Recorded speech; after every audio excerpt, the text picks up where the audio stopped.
Hi guys, welcome to this week's episode of Real World Basics. Today we are continuing talking about cleaning, and today's video will talk about how to keep things clean.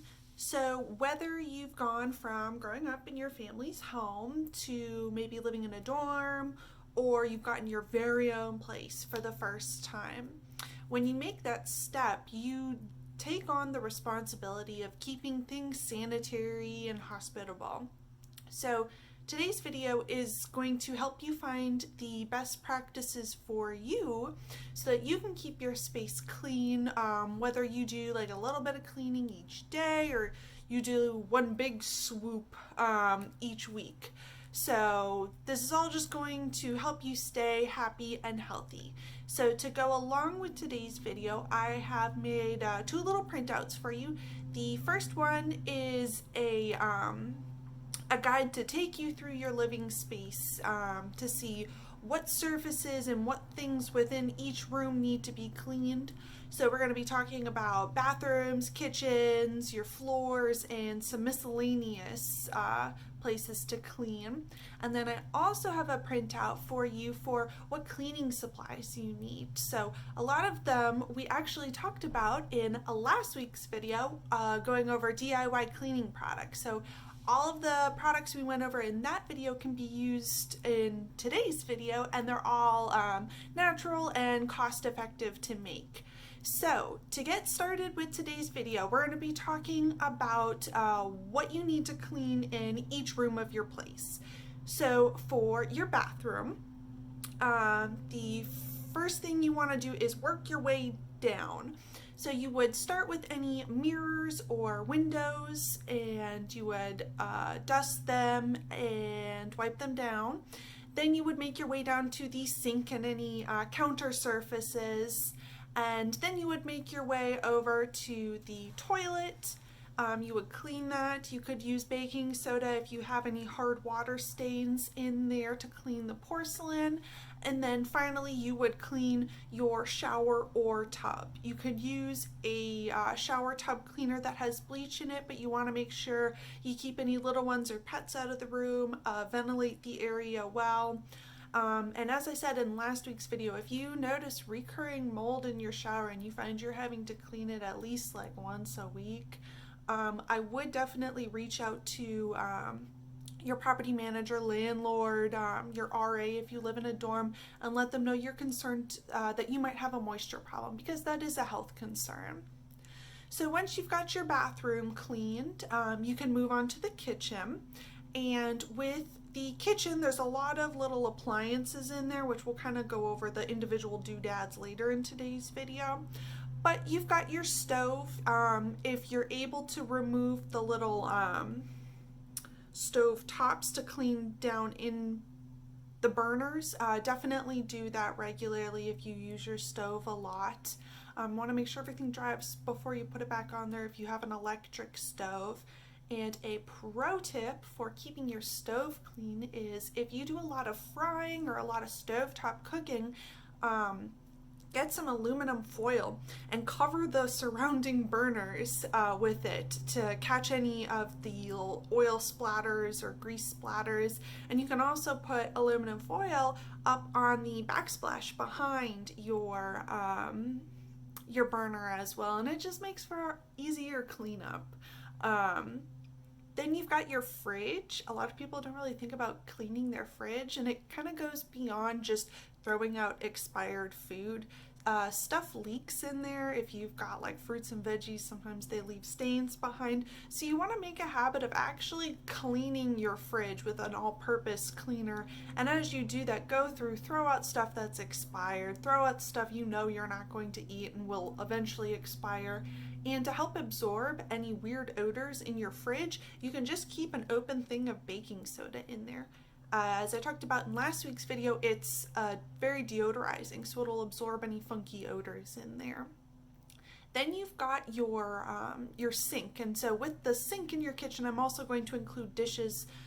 Try to do your dishes as you go. I know sometimes that doesn't happen, but make an effort to do them at least once a day if you don't have a dishwasher. For your microwave, you can steam something in your microwave, be it just like boiling water or a sponge or something, and that'll loosen any dried on stuff inside your microwave. You want to keep the inside of your microwave real clean. If stuff boils over your cup or your bowl, take the little tray out and give it a good rub down it once you notice it's dirty. So after you've got your kitchen cleaned, you've got your floors. So depending on the type of flooring you have, whether you have carpet, you've got hardwood floors, laminate, vinyl, that'll kind of tell you what sort of cleaning products you need. You don't really need a vacuum if you've only got hard floors. But also pay attention to the baseboards at the bottom of your walls. You want to make sure you wipe those down because a lot of dust, pet hair, dirt, coffee stains will accumulate there, and it goes a really long way to making your place look nice and fresh. So when you've got carpet, you can definitely vacuum it. You can rent a like a steam cleaner or like a wet vac from like the grocery store if you've got like a big coffee stain or your pet had an accident or something like that. So you don't have to go out and buy something like that. You can rent one from a store. And then hard flooring such as your wood, vinyl, laminate floors can be swept. They can also be vacuumed. And you also want to make sure you mop them to get rid of any gross sticky surfaces, especially if you wear your shoes in the house. You track a lot of dirt in, and it just helps keep everything clean. So once you've got your floors clean, there's a bunch of miscellaneous other stuff that you have to think about, such as your laundry. So going outside of the laundry, just your clothes, you want to think about your bedding. So I would try to do that about once a week. If you share your bed with others or you sleep with your pet, definitely do it at least once a week. Other laundry to think about are any rugs you might have. Are they washable, such as like your bath mat, dish towels, your cleaning rags, stuff like that. All needs to be laundered. And once you've got all of that done, you move on to your appliances. So your appliances are all of your little kitchen doodads, the other stuff you have.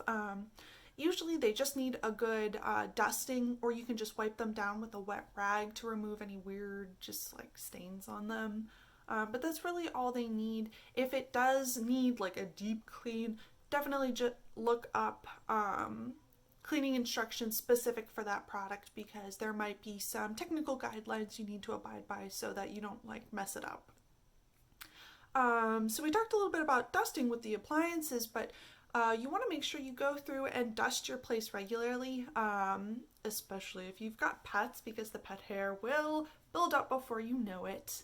But dusting, you also want to think about dusting your walls and all of the surfaces where pet hair would accumulate, especially baseboards, because household allergens can make regular allergy season even worse, and it'll last all year long.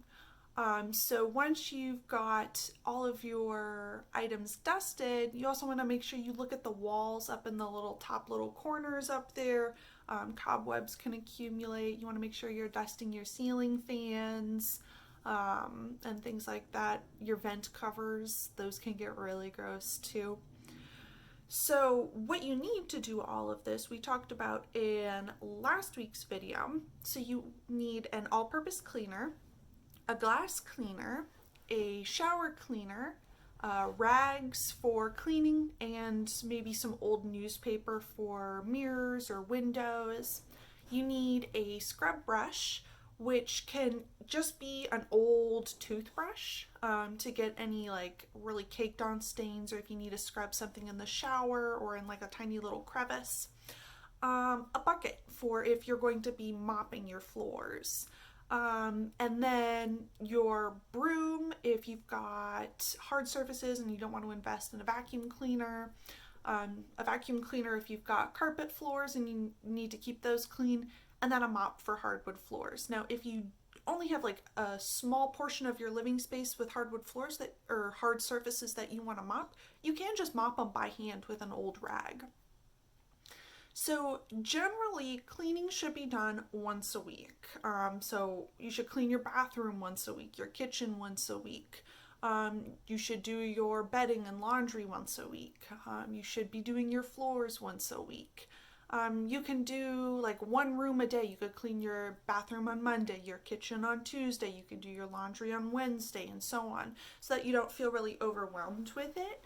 But if you find that you are just like super pressed for time and you just don't have it in you to do one thing a day, you could just do one big clean on one of your days off, especially if you have a small living space. That's really doable.